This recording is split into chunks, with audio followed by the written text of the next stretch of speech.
আজকে রান্নাটা আমার মার রিকোয়েস্টের করা। আজকে রান্না করব দুধ চানা। আজকের এই দুধ চানা রান্না করার জন্য প্রথমত লাগবে চানা ভেজানো আছে, এখানে 250 গ্রাম, 500 গ্রাম পনির আছে, দুধ, আর এখানে ফোড়নের জন্য আছে 2টো তেজপাতা, 2টো শুকনো লঙ্কা, 4টে এলাচ আর 4-5টা লং। আর এই রান্নাটা মূলত হবে কাজু পেস্ট দিয়ে। এখানে কিছু কাজু এখানে ভেজানো আছে, লাগবে 2টো টমেটো, লাগবে চিনি। রান্নাটা একটু মিষ্টি মিষ্টি হলেই ভালো লাগে, ওই জন্য চিনি লাগবে পরিমাণ মতো। কাঁচা লঙ্কা পেস্ট, এটা হচ্ছে কাঁচা লঙ্কা পেস্ট, আর এটা হচ্ছে আদা পেস্ট। আর রান্নাটা করব মূলত সর্ষের তেলে আর ঘিতে। আর এখানে মশলার মধ্যে লাগছে লবণ, লঙ্কা গুঁড়ি, গোলমরিচ গুঁড়ো, লাগছে হচ্ছে গরম মশলা পাউডার। আজকের রান্নাটা যদি আপনাদের ভালো লাগে তাহলে একটা লাইক করে দেবেন, পাশে থাকার জন্য সাবস্ক্রাইব করবেন, কমেন্ট করবেন আপনারা কোন রান্নাটা দেখতে চান। প্রথমত এই চানাটা কুকারে 2টো সিটি দিয়ে নেব।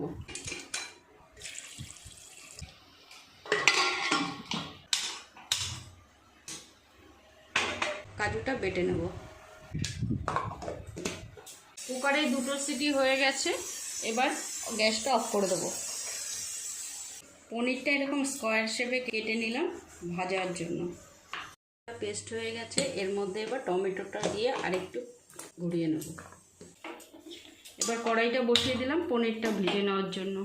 পনিরটা ভাজার জন্য এখানে প্রথমত সর্ষের তেলটা গরম হয়ে গেছে। এবার এর মধ্যে একটু লবণ দেবো, তারপরে আস্তে আস্তে পনিরটা ছেড়ে দেবো। পনিরটা ভেজে নিয়ে তারপরে ফিরে আসছি। পনির ভাজা হয়ে গিয়ে এখানে তুলে নিয়েছি। আর ওই কড়াইতে ওই তেলে ফোড়ন দেবো 2টো তেজপাতা, 2টো শুকনো লঙ্কা, আর ফোড়নের জন্য এলাচগুলো নিয়েছিলাম, ওটা ফাটিয়ে নিয়েছি। এগুলো এখন ফোড়ন দিয়ে দেবো। আর এই পাশে দুধটা দেওয়ার জন্য দুধ জল দিতে বসিয়ে দিয়েছি। স্মেল বেরিয়ে যাওয়ার পরে 30 সেকেন্ড ভাজা ভাজা হওয়ার পরে এবার দিয়ে দেবো এর মধ্যে আদা বাটা 1 টিস্পুন। ওখানে একটু জল দিয়ে দেবো, জল দিয়ে লবণ দিয়ে দেবো। আদাটা একটু ভাজা ভাজা হবে, ফ্রাই হবে। হওয়ার পরে দিয়ে দেবো হচ্ছে লঙ্কা বাটা,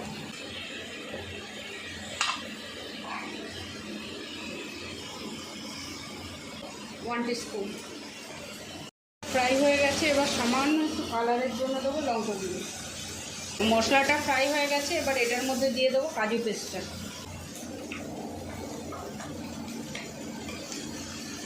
কাজু আর টমেটোটা একসাথে পেস্ট করে নিয়েছিলাম, সেইটা দিয়ে দেবো।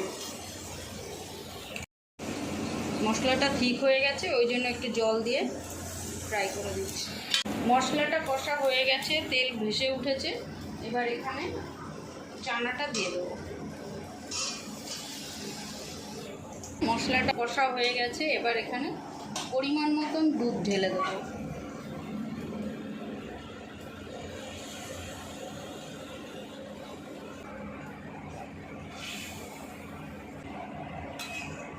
দুধটা ফুটে উঠেছে, চানার সঙ্গে এখন পনিরটা ঢেলে দেবো।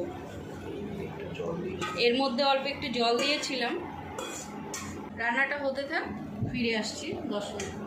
আমার প্রায় হয়ে গেছে, 10 মিনিট পর ফিরে এলাম। ঢেকে দিয়েছিলাম, এখন ঢাকনাটা তুলে নুন মিষ্টি দিয়ে দেবো। লবণ তো আগেই দিয়েছি, এবার মিষ্টিটা দেবো। যে যেমন মিষ্টি খাবেন সে সেই পরিমাণেই দেবেন। এবার ওপর থেকে আমার হ্যান্ডমেড গরম মশলা দিয়ে নামিয়ে দেবো।